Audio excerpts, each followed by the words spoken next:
Cumprimentamos nossos distintos telespectadores com a nossa costumeira saudação, a paz do Senhor Jesus Cristo. E nós estamos aqui para trazer um assunto ligado a dois grandes despertamentos ocorridos em tempos passados na América do Norte. E sabemos então, pela história, que os Estados Unidos eram uma nação reconhecidamente, mundialmente, como um país evangélico. Os presidentes sempre eram os chamados protestantes. Mas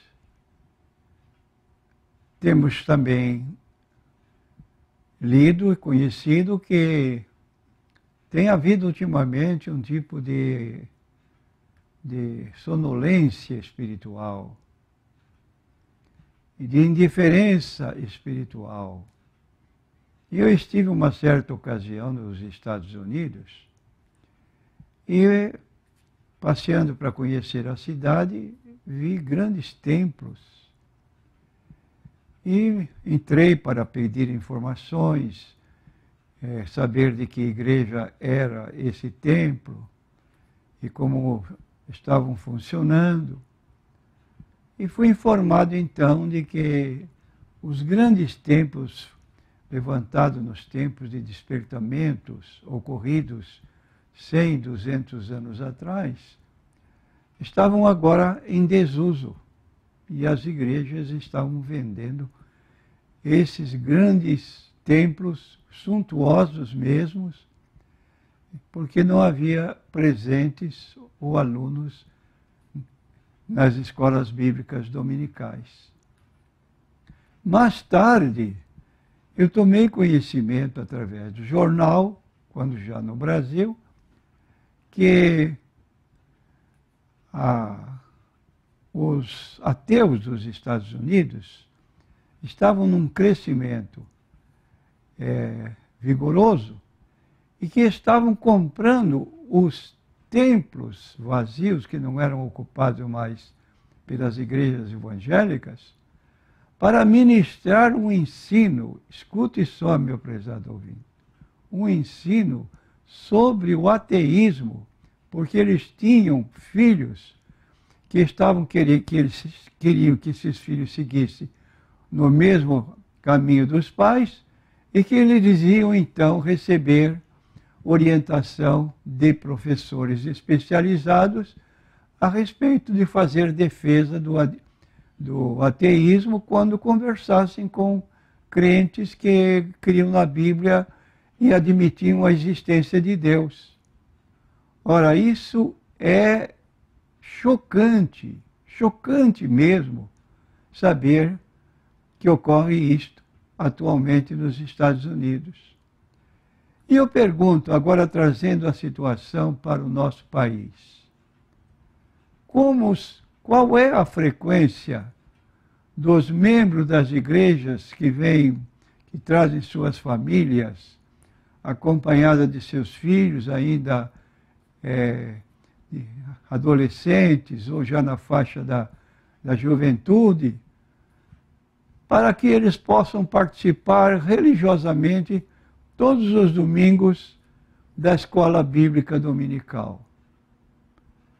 É com tristeza que nós notamos que não apenas os pais não sentem interesse por estudar a Bíblia de um modo mais pessoal, em que há oportunidade durante as escolas bíblicas dominicais, que haja pergunta por parte dos alunos, levantando uma questão, de modo que se torne esclarecedor, não só para a pessoa, como também para os demais que estão presentes, que às vezes não têm essa coragem, se aquietam e ficam sem saber aquilo que gostariam. Mas nas escolas dominicais ainda há esse interesse pessoal, um pouco diferente dos cultos, em que apenas o pregador transmite a mensagem de Deus, mas não há intervalo periódico para que alguém faça qualquer pergunta. A não ser depois do culto, ele pode se dirigir ao pastor e fazer perguntas pessoais, mas que não é do conhecimento de todos que estiverem presentes nos cultos. Então, estamos estudando, em nossa lição bíblica, esses estudos sistemáticos a respeito de um avivamento, de um despertamento. E a nossa lição de hoje tem como título os dois grandes despertamentos. Ora, onde ocorreram estes dois grandes despertamentos? Exatamente nos Estados Unidos. Pessoas como Jonathan Edwards, Reverendo Moody, Dwight Moody, Spurgeon e outros nomes importantes do avivamento propagado nos Estados Unidos, lá pelos idos de 1800, 1900, trouxe o crescimento tão grande que os Estados Unidos se constituiu, como dissemos, uma nação evangélica. Mas hoje, por outro lado, estamos vendo um declínio. E não há um impacto que possa tirar o povo evangélico dessa indiferença. Porque é verdade que toda a família evangélica tem um exemplar ou mais na sua casa. Mas estamos observando também que esse exemplar da Bíblia, às vezes, funciona só na biblioteca, como uma exibição de livros que o dono da casa tem. Mas não está essa Bíblia sendo usada com regularidade. E não sendo usada, perde-se o calor espiritual. E esse calor espiritual, esses ensinos que tocam profundamente nas nossas vidas, como diz o livro de Hebreus 4:12, a palavra de Deus é viva, é eficaz, é mais penetrante do que espada alguma de 2 gumes, e ela penetra até a divisão da alma e do espírito, das juntas e medulas, e é apta para discernir os pensamentos e as intenções do coração humano. Então, quando nós estamos envolvidos com a leitura da Bíblia e participamos de uma escola bíblica dominical, nós temos aquela convicção íntima quando saímos: Deus falou comigo por meio da sua palavra. E isso solidifica a pessoa para ser um cristão mais autêntico, envolvido no trabalho que deve ser uma característica nossa nos dias atuais, aquele ensino de Jesus de Marcos 16, 15 e 16, ide por todo o mundo, pregai o evangelho a toda criatura, quem crer e for batizado será salvo, mas quem não crer será condenado. É o nosso dever dar esta recomendação mandada pelo Senhor Jesus Cristo. Quando Jesus esteve aqui na terra, diz o texto bíblico que ele veio para o que era seu. Está em João capítulo 1, versículo 5. Porém, os seus não o receberam. Não o receberam, e agora então a palavra de Jesus. Mas a todos quantos o receberam, deu-lhes o direito de serem chamados filhos de Deus, aos que creem no seu nome.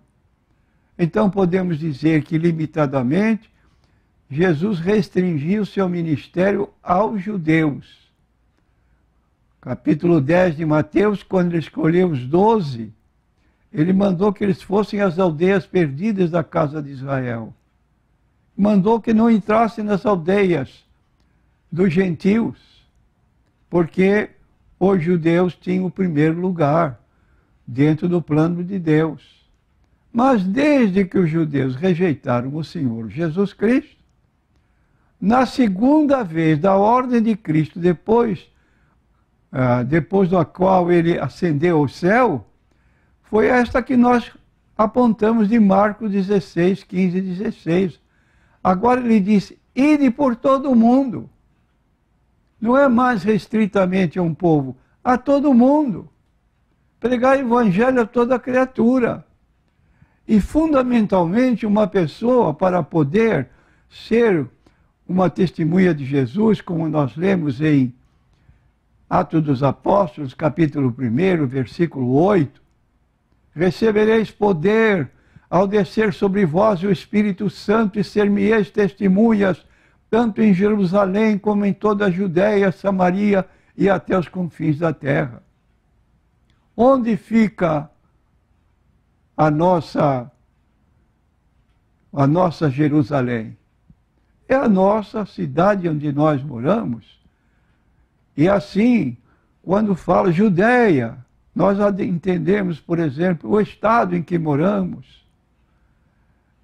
Samaria é o país inteiro. E até os fins da terra, quando os missionários saem para outros campos no exterior. Mas tudo isso precisa ser mantido através de um despertamento, de um avivamento, que pode chegar a nós pelo estudo da Bíblia Sagrada, pela oração. E quando um crente não tem ânimo de vir estudar a Bíblia Sagrada, porque infelizmente passa a semana inteira também sem tempo, não há tempo nem para ele estudar a lição da escola bíblica dominical. É verdade que ele compra uma revista para poder seguir a lição que vai ser estudada, acompanhá-la? É. Só que depois de passarem os 3 meses de duração de cada revista, a revista está intacta, sem nenhum sinal, sem nenhum apontamento, sem nenhuma observação, o que mostra claramente que essa pessoa não pegou na revista para ler. Comprou, mas não usou, não estudou, e vem para a escola dominical completamente alheio. E o que ele vai ouvir é tudo novidade. Ele não sabe responder uma pergunta, porque não tem noção nenhuma do que ele está ouvindo, porque não estudou. E o que faz o professor? O professor começa na segunda-feira seguinte. Segunda, terça, quarta, quinta, sexta, sábado, às vezes consultando a internet, fazendo anotações na própria lição, riscando as partes mais importantes para serem mencionadas. E o seu aluno, se fosse tirar nota, ele te daria uma nota muito baixa. Mas é questão de espontaneidade, é questão de necessidade espiritual. Nós não podemos obrigar, nós podemos pregar, fazer notório o que diz a Bíblia Sagrada, mas se a pessoa for indiferente, não dá. E nós aqui moramos numa cidade litorânea. Que tristeza tomar conhecimento de que determinados irmãos que não frequentam a escola bíblica dominical estão presentes nos dias de sol lá na praia, ficando até meio-dia, 1h da tarde, mas às noites estão no templo. Eles acham que apenas uma frequência no templo à noite é suficiente. Ele não tem muita necessidade espiritual, não tem encargo, não tem obrigação de falar do Evangelho. Então ele faz a sua presença, mas não tem esse chamado para um despertamento, para um avivamento que caracterizou a Estados Unidos nos idos passados, através desses pregadores que movimentavam o povo da América para buscar a Deus em primeiro lugar. Hoje nós tomamos conhecimento que determinadas igrejas estão celebrando o dia 31 de outubro, 1º de novembro, como o Dia das Bruxas, Halloween, palavra que veio dos Estados Unidos. Não temos nada com os Estados Unidos nos seus folclores, nas suas datas específicas, mas estão aqui como se fosse uma festa brasileira por algum acontecimento que se deu na nação e que é comemorado anualmente. Temos nada com esta festa, maiormente porque a origem é satânica. Mas isso pode acontecer de até envolvimento.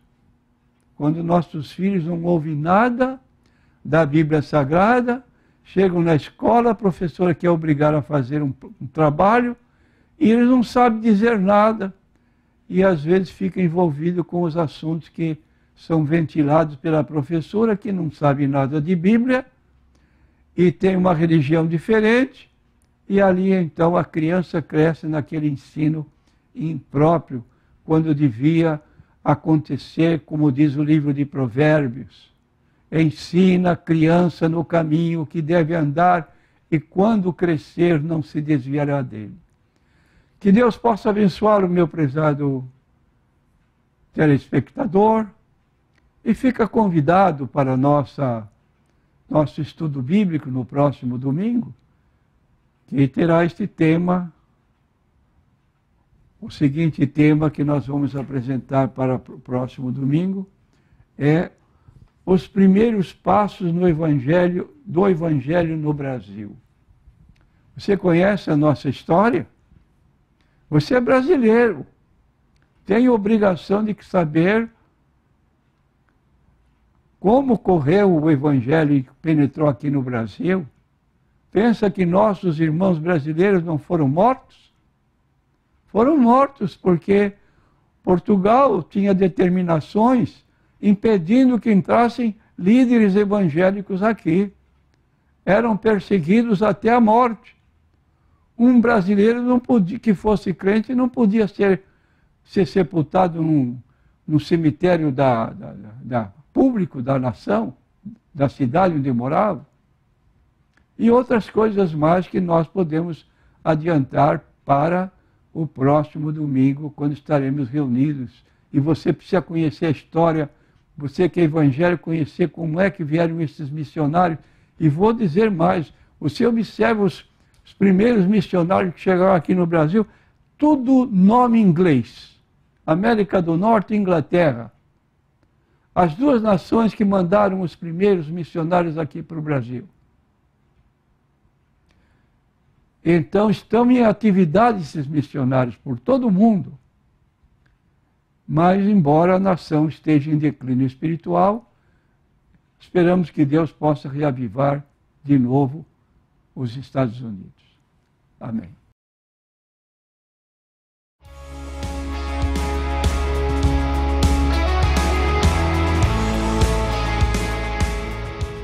Nós vimos esse trimestre estudando avivamento, despertamento, etc. Domingo passado nós vimos aqui um pregador por nome John Wesley, avivamento wesleyano. Esse trabalhou. E aqui nós temos mais dois grandes despertamentos, não agora a pessoa em si, mas o despertamento que é provocado por uma seleção de obreiros que estão aqui também mencionados na nossa lição e que vai dar margem, pelo exemplo deles, trazer para nós também esse zelo de sempre estar ativos na obra de Deus e assim cooperar como Deus quer que façamos.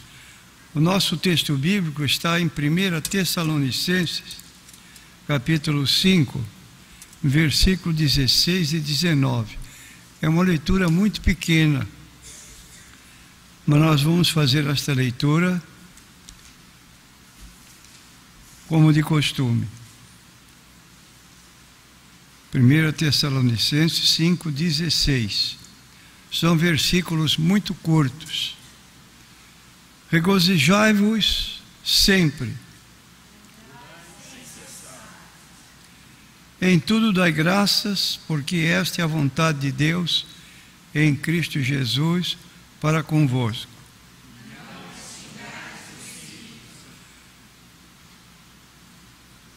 Bom, terminamos aqui. São recomendações finais do apóstolo Paulo aos Tessalonicenses, que trata-se mais de uma exortação para a igreja continuar viva como ela estava, e Paulo não queria ver o declínio desses irmãos. Na mensagem da semana aqui, nós temos aqui um avivamento, é uma demonstração tremenda da misericórdia de Deus. Quando nossos pecados pesam sobre nós, quando não há esperança aos olhos humanos, quando tudo ao redor parece morto e gélido espiritualmente, e nos lançamos ao chão em clamor sincero e humilde diante de Deus, Ele ouve e atende, abrindo as comportas celestiais e derramando sobre nossa vida o avivamento de que precisamos. Concomitantemente com esta parte inicial, nós temos aqui na página 64 um título último que está aqui na página sobre princípios de um avivamento espiritual. Então cada um de nós vai fazer um exame pessoal para saber se ele tem determinados propósitos interiores ou no seu íntimo que possa dar amanhã um início a um despertamento espiritual. Então diz aqui a lição na sua introdução, página 64, coluna da direita, a última parte. Vejamos à luz da Bíblia alguns princípios de avivamento espiritual que foram realçados nos dois grandes despertamentos evangélicos nos Estados Unidos. A vez passada foi outro país, agora estamos aqui nos Estados Unidos. Primeiro ponto a ser observado: qualquer experiência espiritual positiva começa quando ouvimos a voz de Deus. Sabe repetir comigo? Qualquer experiência positiva começa quando ouvimos a voz de Deus. Exemplo bíblico está no livro de Abacuque 3, versículo 2. Vamos abrir nossa Bíblia para não ficar só 3, verso 2, livro de Abacuque é um dos livros finais do Antigo Testamento. E se trata de uma oração do profeta Abacuque sobre Sigianote. Ouvi, Senhor, a tua palavra e temi. Aviva, ó Senhor, a tua obra no meio de nós, dos anos. No meio dos anos notifica, na ira lembra-te da misericórdia. Então, o que realça aqui, nesse primeiro ponto, para um despertamento, é como você está fazendo com a sua Bíblia. Você é um estudioso? Tem anelo por conhecer a Bíblia? Ou a Bíblia é um enfeite na sua casa? Certa ocasião, eu vendo um elemento com a Bíblia na mão, caminhando, eu perguntei para ele se ele era crente. Sou crente, sim. E você vai para onde? Vou buscar a palavra. Eu perguntei, isso que você tem na mão, o que é? Não é a Bíblia? Como é que você vai buscar a palavra se você está com a Bíblia na mão? Porque esse cidadão era jovem de uma igreja que não pode ler Bíblia. A letra mata. Interpretam capciosamente a Bíblia Sagrada e não posso ler, muito menos estudar. Estudar, então, é um pecado gravíssimo. Mas eu ouço o que o ancião prega lá. Bom, você ouve, não tem um padrão pelo qual você vai julgar se ele está falando certo ou errado. Você não conhece. Então aqui está mostrando qual é o problema. Queremos um avivamento espiritual? Como você tem tratado a Bíblia ultimamente?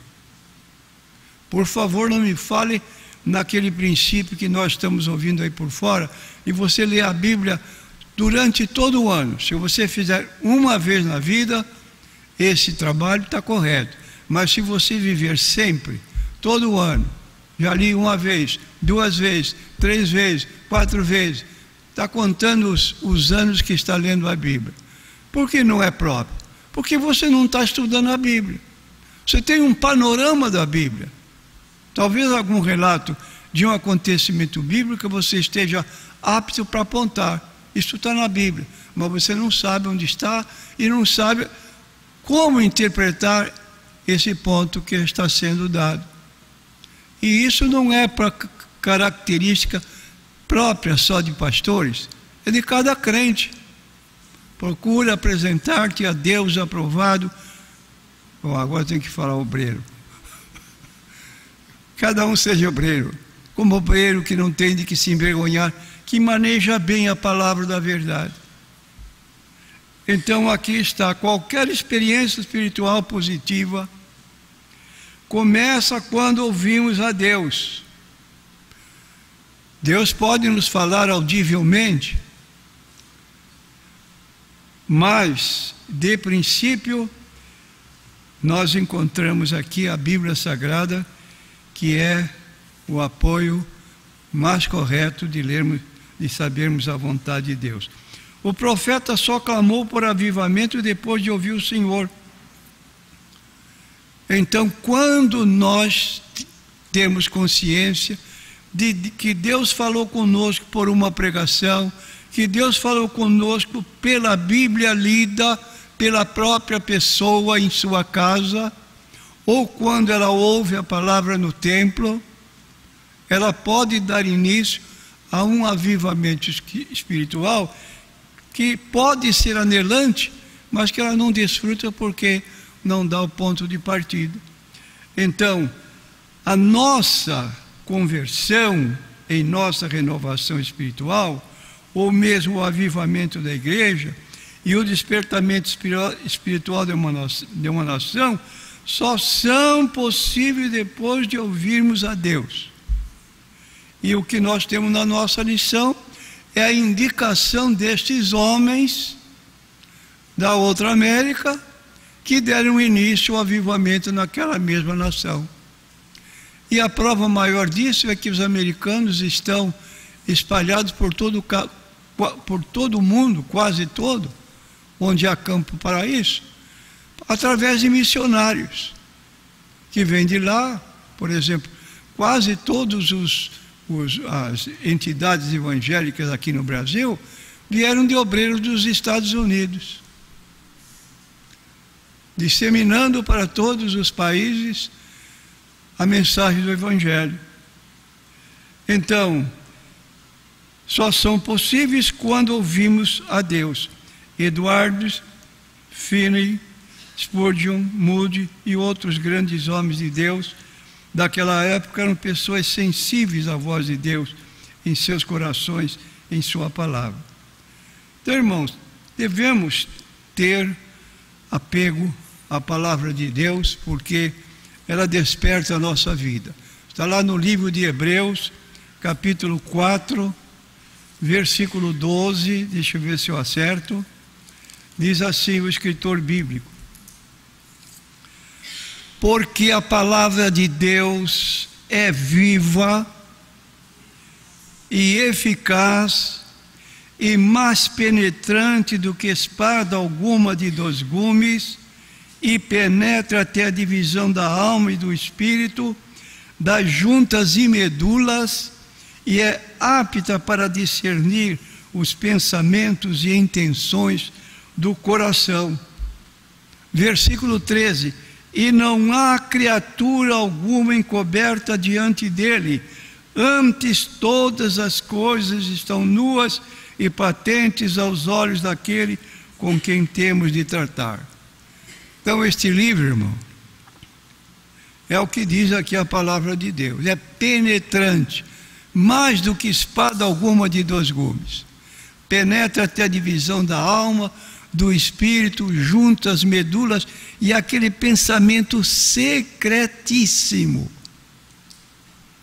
que ninguém sabe, que ninguém vê, mas Deus vê e pode acordar-nos para uma realidade mediante ouvir a palavra de Deus. Fica aqui presente este primeiro item. Eu quero realmente passar por um avivamento, por um despertamento. Como você considera a Bíblia? É a palavra de Deus que pode falar-nos através da sua leitura, do estudo. Olha, eu digo, irmãos, que às vezes dá para ficar extasiado quando nós encontramos um versículo que vem atender uma necessidade nossa.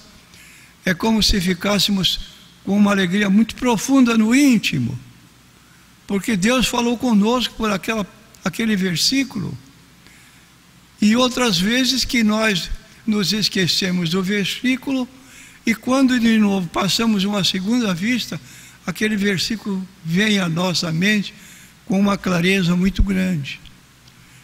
Então, cuidado com orientações traçadas por outros meios, porque é perigosíssimo. E pessoas que só creem em profecia, andam atrás de profetas, de profetisas, fazendo visitas em outras igrejas, porque não se sentem satisfeitos, porque ele está com um modelo para poder obter avivamento, só que ele não está usando. Então, irmãos, isso é muito sério. A nossa conversão ou nossa revelação espiritual, ou mesmo um avivamento da igreja e o despertamento espiritual de uma nação, só são possíveis depois de ouvirmos a Deus.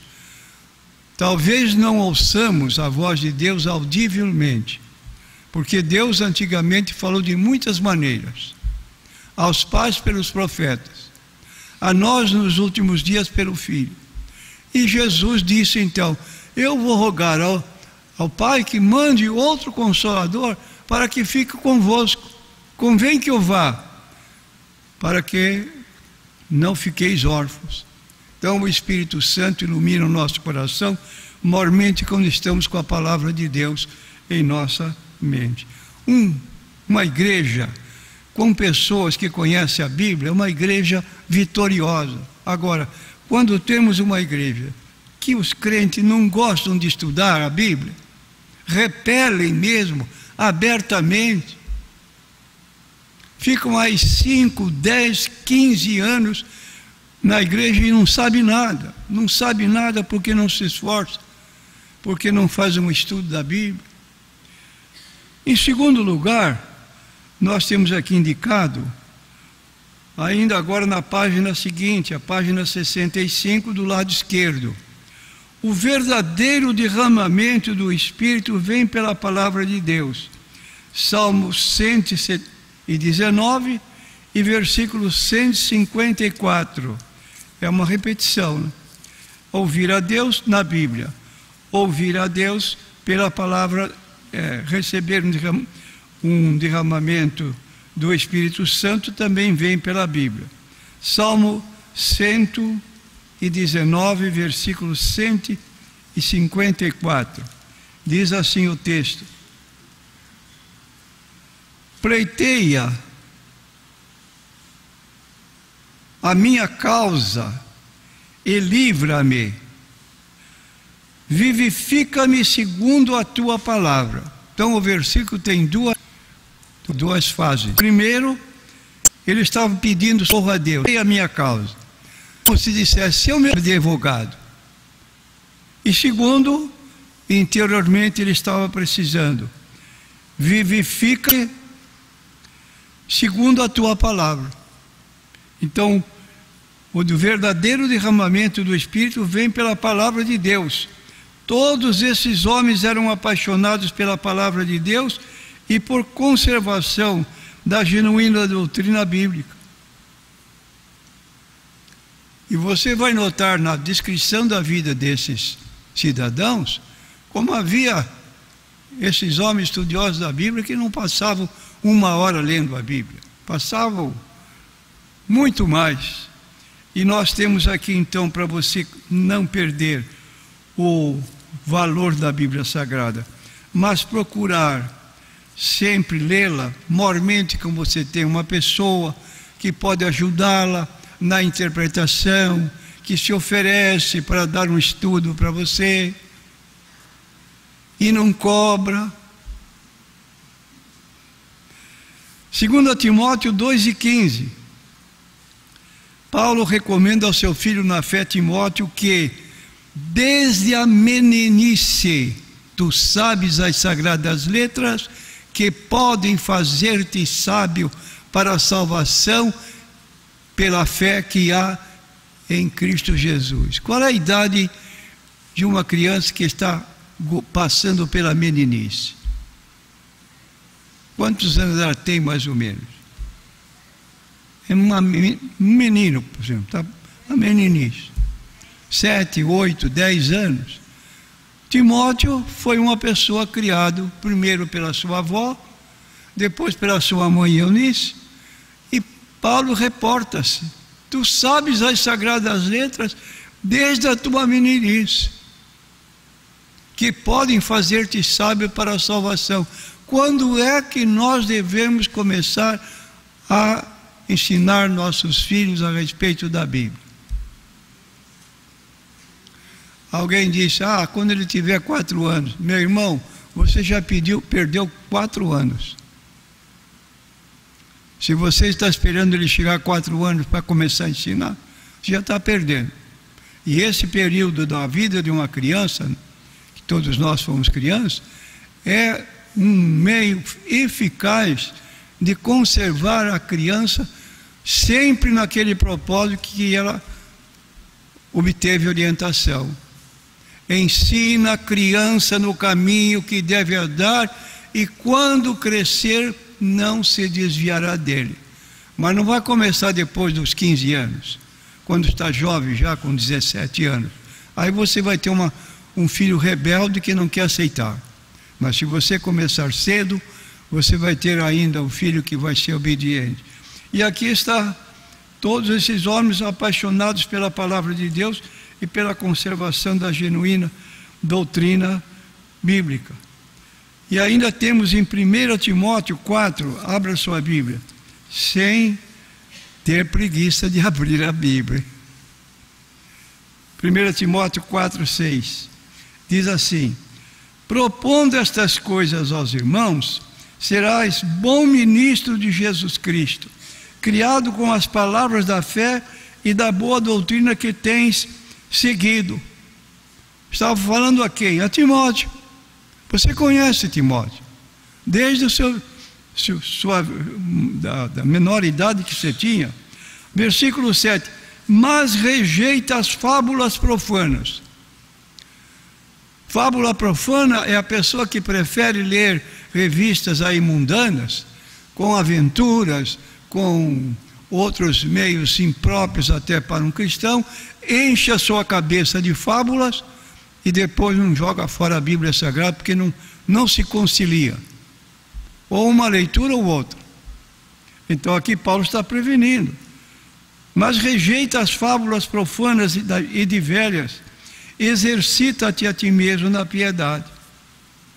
Número 3 aqui. Outra indicação como princípio para avivamento espiritual.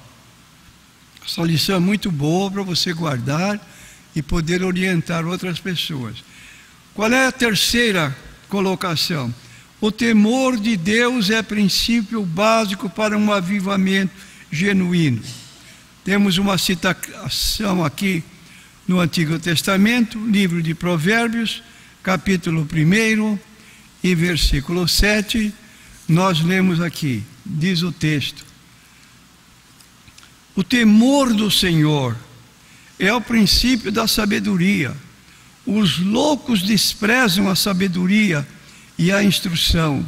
Filho meu, ouve a instrução de teu pai, não deixes a doutrina da tua mãe. Versículo 8 seguinte. Então aqui nós temos essa orientação para, se quisermos um avivamento genuíno, um cristão animado, próspero espiritualmente, desejoso de ser um obreiro, trabalhar na obra de Deus, ele tem que começar por aqui. E esses grandes homens de Deus temiam a Deus. Agora, o que significa temer a Deus? É ter medo de Deus?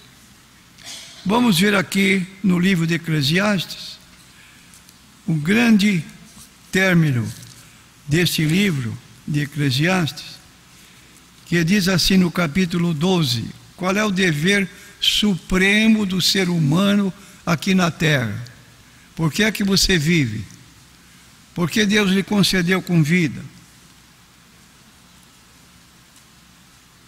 Versículo 12 e 13. E demais disto, filho meu, atenta, não há limite para fazer livros, e o muito estudar enfado vai da carne.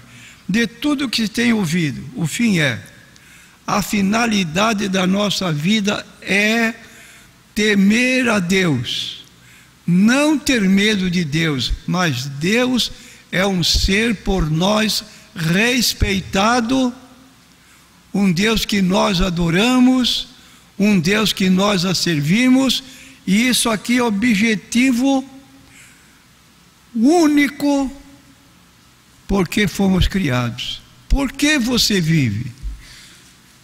Qual a razão da sua existência? Muitos passam por este mundo até negando a existência de Deus. Por que o fazem? Porque às vezes não tem um exemplar da Bíblia. Ninguém lhe falou mais acentuadamente.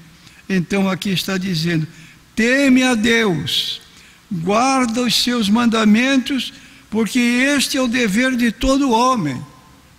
Não tem a condição de capacidade humana, de conhecimento, de autoridade, de poder, é prefeito, é deputado, é governador, é presidente da república, é ditador. Não tem acepção. Todo ser humano nasceu com esse dever. Se não cumprir, veja o resultado no versículo 14. Porque Deus há de trazer a juízo toda a obra e até tudo que está encoberto, quer seja bom, quer seja mal. E aí está, se você ganhou a vida ou se você perdeu. Que aproveita ao homem ganhar o mundo inteiro e perder a sua alma? Que dará o homem em troca da sua alma? Quanto tem que pagar para resgatar a sua alma? Só tem um preço a pagar. É o sangue de Jesus Cristo que nos purifica de todo o pecado. Se não aceitar Jesus em vida, crendo que Ele veio a este mundo para buscar e salvar os perdidos, que somos todos nós, e aceitá-lo como Senhor único, Salvador, qualquer outra providência é fora de propósito à luz da Bíblia Sagrada. Então aqui nós temos um meio, temor de Deus. Eu vou para a casa de Deus, eu vou adorar a Deus, eu vou cantar louvores, e eu vou me portar como um digno adorador de Deus, como diz Eclesiastes 5:1, quando entrares na casa de Deus, fazer o quê?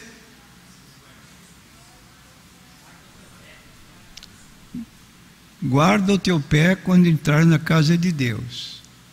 Quer dizer, guarda no sentido de proceder. Temos aqui o quarto princípio para podermos ter um avivamento espiritual. Dependemos de Deus para que haja avivamento. Esses servos de Deus compreenderam isso. Avivamento não é fruto de técnicas humanas, mas da ação do Espírito Santo. Só Deus pode produzir um verdadeiro avivamento. Hoje existem produtores de avivamentos, como essa chamada teologia da prosperidade. A igreja está cheia, uma multidão enorme. Qual é o interesse que os leva ali? Salvação ou prosperidade financeira? Outros estão cheios, com casa cheia, porque muitos milagres. Milagre, depois vem na hora fatal, vai descobrir que todos esses milagres eram forjados. Eu tenho em casa o documento, convidando um obreiro da própria igreja para fingir que estava doente. E ia para uma determinada cidade e lá ele dava o parecer que foi curado. Vinha para frente, se fosse uma pessoa de muleta, vinha para frente andando normalmente, outra qualquer doença. Olha que milagre! Não era. O próprio líder pagava um valor X para ele fazer isso. Coisa aberrante. Aberrante. Mas estamos vivendo nesses dias. Então precisamos ter cuidado, porque a verdadeira, dependemos de Deus para que haja avivamento. Fora dos propósitos de Deus, é só perder tempo e tenhamos cuidado. Efésios capítulo 3, versículo 20.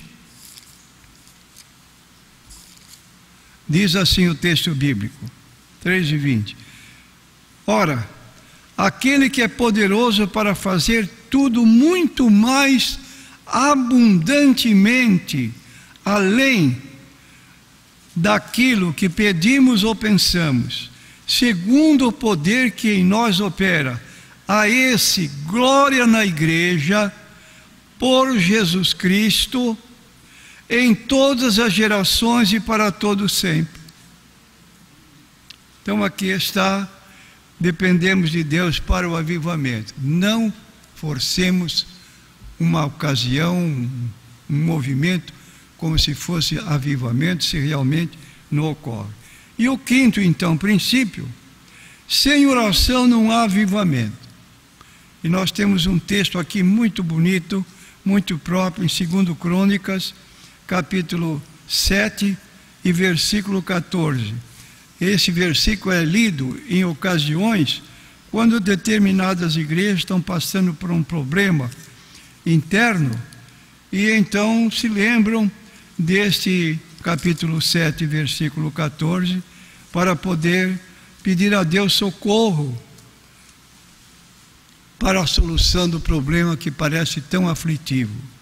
Diz o texto: e se o meu povo, 2 Crônicas, capítulo 7, versículo 14, se o meu povo, que se chama pela minha face, se converter dos seus maus caminhos, então eu ouvirei dos céus e perdoarei os seus pecados e sararei a sua terra. Versículo 15: e agora estarão abertos os meus olhos e atentos aos meus ouvidos à oração deste lugar. Promessa de Deus: se o meu povo, que se chama pelo meu nome, se humilhar, orar, buscar a minha face, se converter dos seus maus caminhos, então Deus promete que a bênção virá para nós. Agora veja aqui, irmão, na continuidade da nossa lição, diz assim: outros nomes de destaque nesse período extraordinário da igreja poderiam ser citados, quer dizer, comentando os líderes americanos que atuaram no avivamento nos Estados Unidos. Um deles, que nós vamos ler aqui o nome depois, mas vou citar agora, George Miller, o homem que registrou em sua agenda mais de 50.000 orações respondidas. Sabe por que este homem ficou notabilizado? Porque ele tinha um orfanato na cidade de Bristol, na Inglaterra, e ele chegava a dias em que amanhecia, o número avultado de pessoas estava lá, e ele não tinha um pedaço de pão para dar para aquele povo. O que ele fazia? Retirava-se para o seu quarto e ia orar. De repente batiam na porta, alguma firma do comércio ia trazer para ele aquele alimento que estava faltando para eles. Então nós temos aqui, irmãos, veja só, sustentar um orfanato, crianças, né? Aliás, em sua agenda, mais de 50 mil orações respondidas. Que beleza, hein? 50 mil orações respondidas, e ele se tornou um homem que demonstrou a sua fé. Então, irmão, certo é que os períodos da história marcados por uma busca incessante a Deus foram caracterizados por grandes heróis da fé. Aqui não temos nenhum herói da fé, vamos ter alguns, não só heróis, mas heroínas. Rapidamente, irmãos, para você saber agora quem foi Jonathan Edwards. Página 67. Aqui o nome desses homens de Deus dos Estados Unidos que foram servidos por Deus para promover um avivamento muito grande lá no país.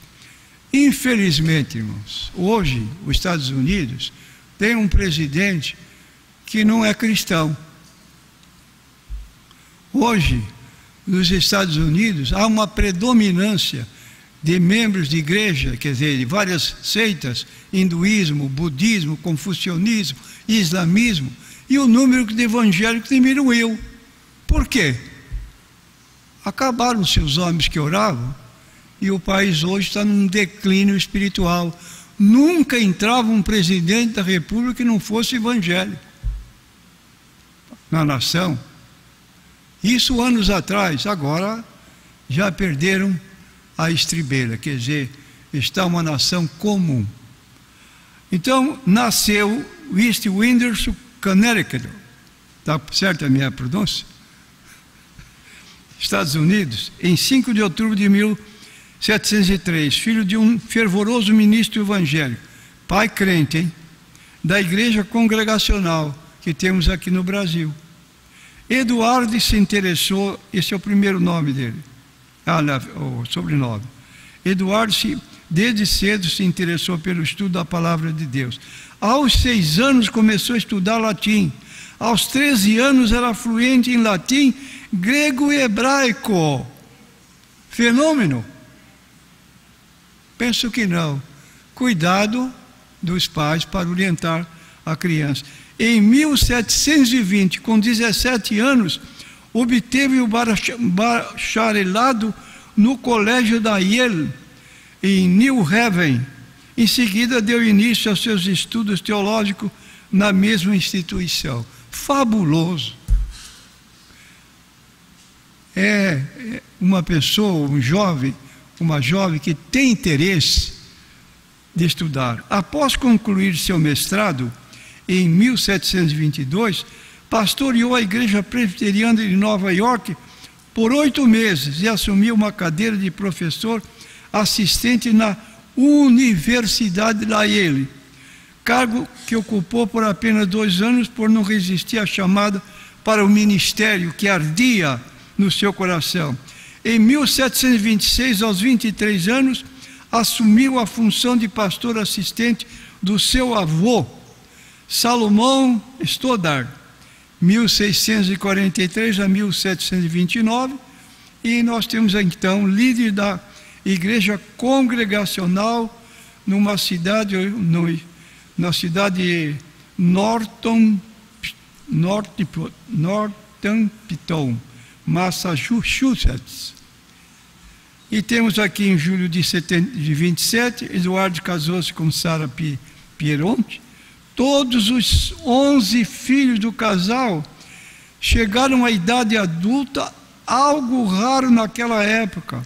Outro sinal da bênção divina sobre a sua família é a constatação feita pelo repórter em 1900. Escute só, irmão. Quando identificou 1.400 descendentes do canal. Para a surpresa do jornalista, entre eles havia 15 dirigentes de escolas superiores, 65 professores, 100 advogados, 66 médicos, 80 ocupantes de cargos públicos, entre eles 3 senadores, 3 governadores, além de banqueiros, empresários, missionários. Cumpriu-se Deuteronômio 28, quando lá tem uma lista de bênçãos para os que servem a Deus e uma lista de castigo para quem não serve a Deus. Fenômeno, irmão. Uma família abençoadíssima. Deixa eu repetir aqui o número dos membros da família. Já perdi aqui. 1.400 descendentes. Charles Finney, nós temos aqui que ele, depois de aposentar-se, tornou-se um célebre professor em Oberlin. Ainda exercia notável influência sobre os estudantes daquele colégio.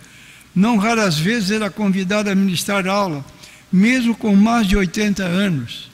E durante suas ministrações, os alunos ficavam absolutamente atentos e reverentes, honrados diante de um grande professor. Então, continuou a inspirar os estudantes do mesmo colégio até a idade de 82 anos. E até o fim, permaneceu tão esperto e em mente quando jovem, e a sua vida nunca pareceu tão rica no fruto do Espírito e na beleza da santidade divina destes últimos anos. Temos então estes heróis que a nossa lição comenta e que podem servir de exemplo para nós, para nossos filhos. 13 dias antes de completar 83 anos, o professor de Oberlin partiu para a eternidade, mas deixou seus ensinamentos marcados no coração da geração de obreiros e milhares de pessoas que até hoje debruçam seus livros e sermões. Para concluir, nunca esqueça o que eu vou dizer agora. Se puder notar, pode ser você. O mundo ainda não viu o que Deus fará com, para e pelo homem inteiramente a Ele entregue. Vou repetir. O mundo ainda não viu o que Deus fará com, para e pelo homem inteiramente a Ele entregue. Ponha esse como ideal, marque na sua Bíblia. Por que não posso ser usado por Deus? Por que a irmã não pode ser usada por Deus, distinguir-se num campo de atividade na igreja? Cada um de nós ter uma perspectiva para não viver acomodado. Aí temos tantos jovens aqui na igreja, acomodados, não tem aquela vontade, aquele prazer, aquela alegria de servir a Deus. Põe de fora porque não está interessado. Mas que Deus desperte essas pessoas em nossa igreja, que futuramente tenhamos líderes abençoados por Deus como esses homens aqui. Amém.